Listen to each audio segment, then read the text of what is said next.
मनन रसामृत को सब्सक्राइब करना और शेयर करना ना भूलें। शुक्रिया।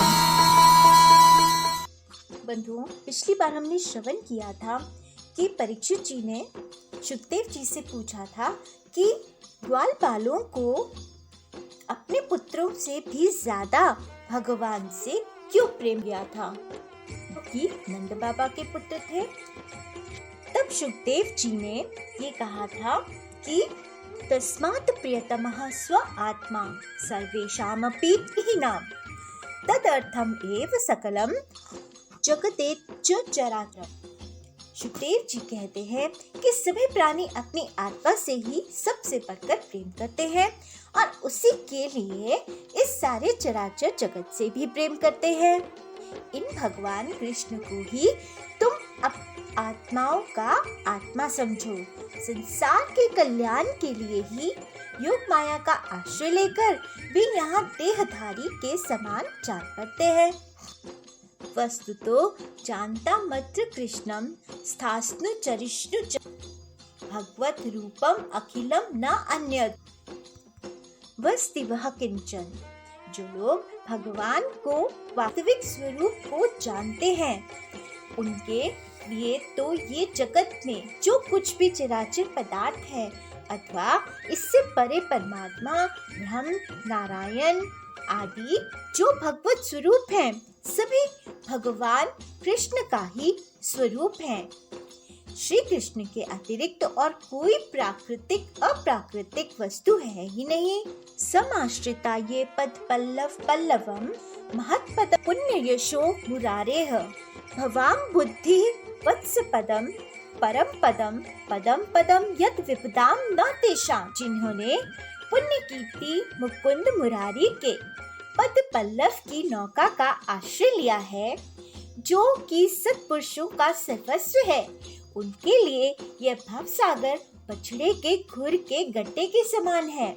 उन्हें परम पद की प्राप्ति हो जाती है और उनके लिए विपत्तियों का निवास स्थान यह संसार नहीं रहता। शुकदेव जी कहते हैं कि परीक्षित अब राम और श्री कृष्ण ने पौगड़ अवस्था में अर्थात छठे वर्ष में प्रवेश किया था।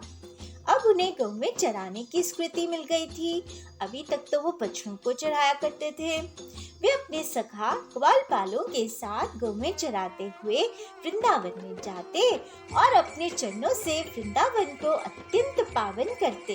यह वन गौवों के लिए हरी हरी घास से युक्त एवं रंग बिरंगे पुष्पों की खान हो रहा था। वृंदावन एकमात्र ऐसी जगह है जिसके लिए भगवान भी दीवाने हैं, जिसकी सुंदरता का गान करते हुए भगवान भी नहीं थकते। भगवान बहुत ही प्रसन्नता से वृंदावन के वनों में गौओं को चराया करते थे। आगे आगे गौएं उनके पीछे पीछे बांसुरी बजाते हुए श्याम सुंदर, तदंतर बलराम और फिर श्री कृष्ण के यश का गान करते हुए ग्वालपाल इस प्रकार विहार करने के लिए वन में प्रवेश किया करते थे। भगवान ने अपनी योग माया से अपने ऐश्वर्यमय स्वरूप को तो छिपा रखा था। वे ऐसी ऐसी लीलाएं करते जो ठीक ठीक ग्वालपालों की सी ही मालूम पड़ती। स्वयं भगवती लक्ष्मी जिनके चरण कमलों की सेवा में संलग्न रहती हैं, वे ही भगवान इस प्रकार ग्रामीण बालकों के साथ बड़े प्रेम से ग्रामीण खेल खेला करते थे। परीक्षित, ऐसा होने पर भी कभी कभी उनकी ऐश्वर्यमय लीलाएं भी प्रकट हो ही जाया करती थी, जिन्हें देखकर ग्वालपालकों को ये यकीन हो गया था कि दुष्टों को नष्ट कर डालना तो सांवरे के स्वभाव में ही है। इसलिए उन्होंने सांवरे से धेनुकासुर का नाश करने की प्रार्थना की। धेनुकासुर एक दुष्ट राक्षस था। वृंदावन के ही एक छोटे वन में, जो कि ताड़ के वृक्षों से भरा पड़ा था, वहाँ रहता था।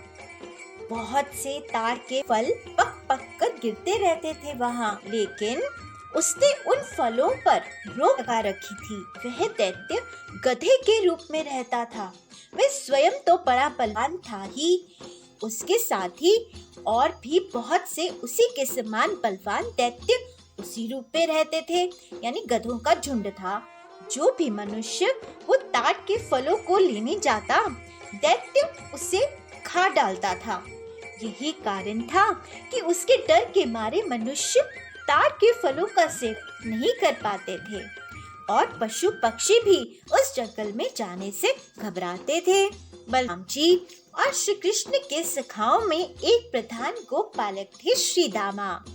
उन्होंने सांवरे और बलराम जी को बताया कि उस वन में ताड़ के फल बहुत स्वादिष्ट होते हैं, सुगंधित होते हैं, लेकिन हम उन्हें खा नहीं सकते। देखो ना, चारों ओर यहाँ तक भी उन्हीं की मंद मंद सुगंध आ रही है। उनकी सुगंध से हमारा मन मोहित हो गया है और उन्हें पाने के लिए मचल रहा है। तुम हमें वे फल अवश्य खिलाओगे। सीतामा चाहते थे कि उस धेनुकासुर का नाश हो जाए। तो अपने ग्वालपाल सखाओं की यह बात सुनकर भगवान और बलराम तो हंसे और फिर उन्हें प्रसन्न करने के लिए उनके साथ ताल वन के लिए चल पड़े।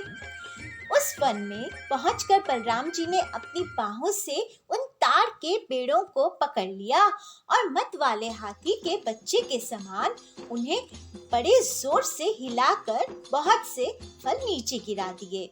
जब गधे के रूप में रहने वाले दैत्य ने फलों के गिरने का शब्द सुना, तब वह पर्वतों के साथ सारी पृथ्वी को कंपाता हुआ उनकी ओर दौड़ा।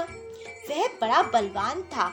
उसने बड़े वेग से बलराम जी के सामने आकर अपने पिछले पैरों से उनकी छाती में दुलत्ती मारी और इसके बाद वह दुष्ट बड़े जोर से रेंगता हुआ वहां से हट गया। वह गधा क्रोध में भरकर फिर रेंगता हुआ दूसरी बार बलराम जी के पास पहुंचा और उनकी ओर पीट करके फिर से बड़े क्रोध से अपने पिछले पैरों की दुलत्ती चलाई। बलराम जी ने अपने एक ही हाथों से उसके दोनों पैर पकड़ लिए और उसे आकाश में घुमाकर एक ताड़ के पेड़ पर दे मारा। घुमाते समय ही उस गधे के प्राण पखेरु उड़ गए। उस समय धेनुकासुर के भाई बंधु अपने भाई के मारे जाने से क्रोध के मारे आग बबूला हो गए। सब के सब गधे बलराम जी और कृष्ण पर बड़े वेग से टूट पड़े। उसमें से जो जो पास आया उसी को बलराम जी और कृष्ण ने खेल खेल में ही पिछले पैर पकड़कर ताड़ वृक्षों पर दे मारा। उस समय वह भूमि ताड़ के फलों से पट गई और टूटे हुए वृक्ष तथा दैत्यों के प्राणहीन शरीरों से भर गई। जैसे बादलों से आकाश ढक गया हो, उस भूमि की वैसी ही शोभा होने लगी। बलराम जी और भगवान की यह मंगलमयी लीला देखकर देवतागण उन पर फूल बरसाने लगे और बाजा बजाकर स्तुति करने लगे। जिस दिन धेनुकासुर को भगवान ने मारा, उसी दिन से लोग निडर होकर उस वन के ताल फल खाने लगे और पशु भी स्वेच्छा से वहां जाकर घास चरने लगे। तो इस प्रकार बलराम जी ने उस धेनुकासुर का नाश किया। अब आगे भगवान जी ने कालिया नाग का मर्दन किया, जिसकी कथा हम अगले वीडियो में श्रवण देंगे। तब तक भगवान जी का नाम जाप करते रहिए। हरिओम नमो भगवते वासुदेवाय, हरिओम नमो भगवते वासुदेवाय, हरिओम नमो भगवते वासुदेवाय। जय बिहारी जी की।